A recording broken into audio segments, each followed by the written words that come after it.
Hello friends, it's Phil, and this is another little episode from my gardens, or the lawns. Actually, I don't own any of these, and to some extent I've always been a firm believer that actually a garden is something you are only really ever a custodian of whilst you live there. So you must do your best to leave it in good order when you move on.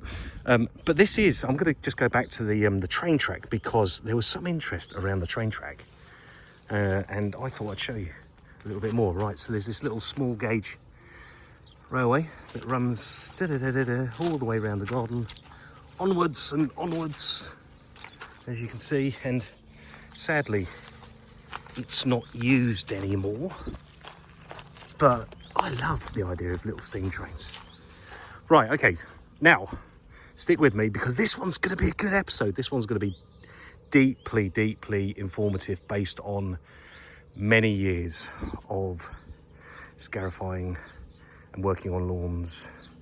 And that's not any type of endorsement of me. The simple thing is, I'm going to tell you what I see and what I've learned and what I'm thinking about with this lawn. Right, so this is the second pass on this lawn, and when I first arrived on this lawn, it was full of moss, very full of moss, and it was being cut, I'd say about 50 mil, because that was the lowest it would go before it started chewing up the lawnmower with moss. So what we've done is we've done a single scarification, yep, and then we've done a second scarification, yep, and we have cut the lawn now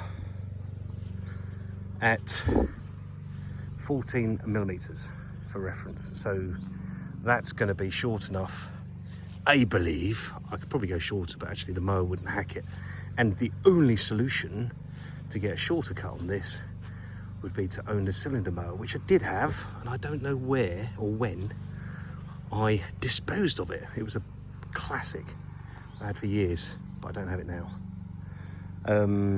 Right, okay, so what we're going to do is we're going to look at this lawn, and we're going to educate ourselves on what we expect to happen next. So what we're going to do, well, I keep saying we, but what I'm going to do next is put down a pre-seed fertilizer. Here's my little van, cheeky over there, and there, look, there's the blue sky. It is proper blue today. Well, that is a proper blue sky.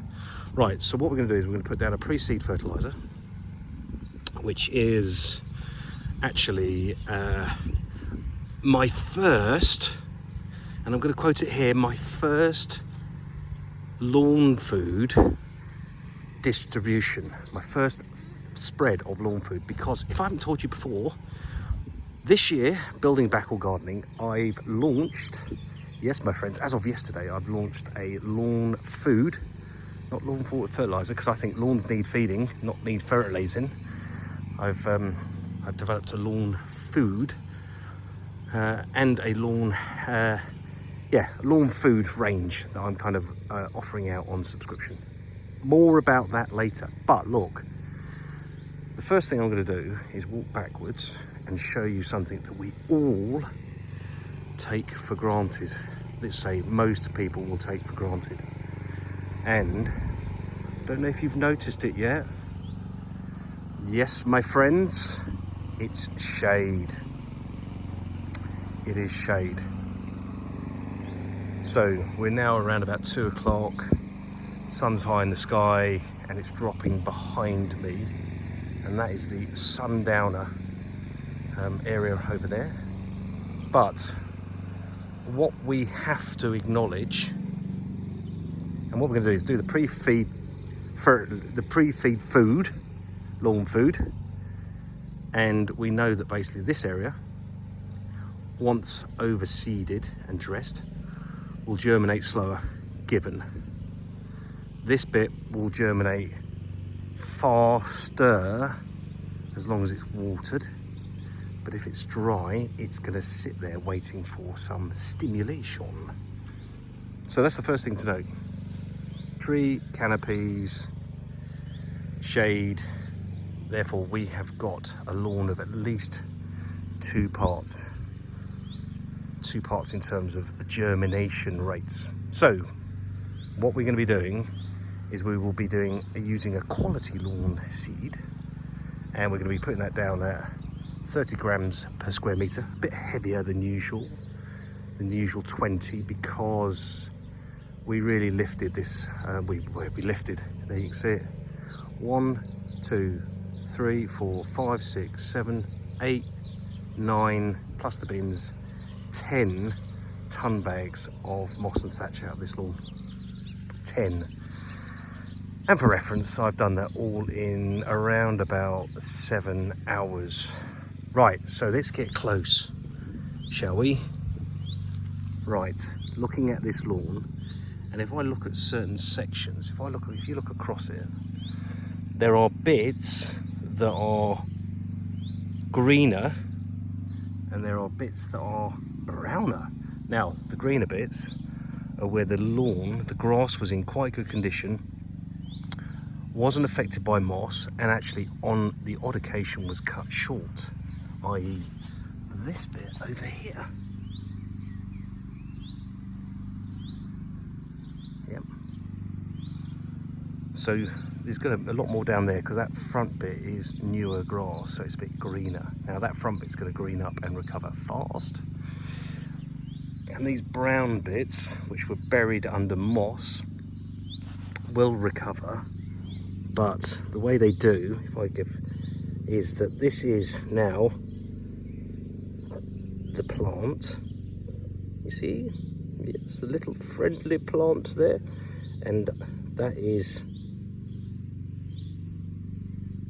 going to produce new grass at the top there gradually when it recovers, and that's going to be the new height of the lawn when it recovers. So if I brush away some of the dead stuff, you can see that there's already little lower shoots there waiting to pounce. Now, the other thing that's worth mentioning at this point is I always have this dilemma when I scarify the lawn and overseed it, and it gets to and the lawn scarified in this condition. I always have this little dilemma, which is, shall I grow the old grass faster, or shall I get the new seed healthier? Always have that little dilemma, and it all depends probably on the previous condition of the lawn before I started. But in this case, what I'm going to do is support the new seed, because I think the new seed is really what's required, and I'm going to leave the old grass to recover. There's actually quite a lot of bare areas here. This is where it was really heavily moss-tastic. Now, the other thing is, if I go here, you see this grass-looking plant in here. It's actually not a grass. It is. It's a weed. It's a weed. Oh, there, I'll bring it out. There it is. And it's got a rhizome. So it's like, it grows similar to plants like Crocosmia mombretia, which red pepper, what are they called, red peppers, I can't remember what the common name is, but this is a weed.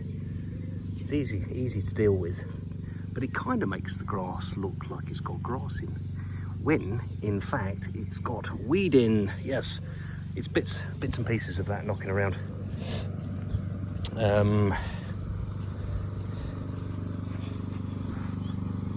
So yeah, we have this lawn prepared now for some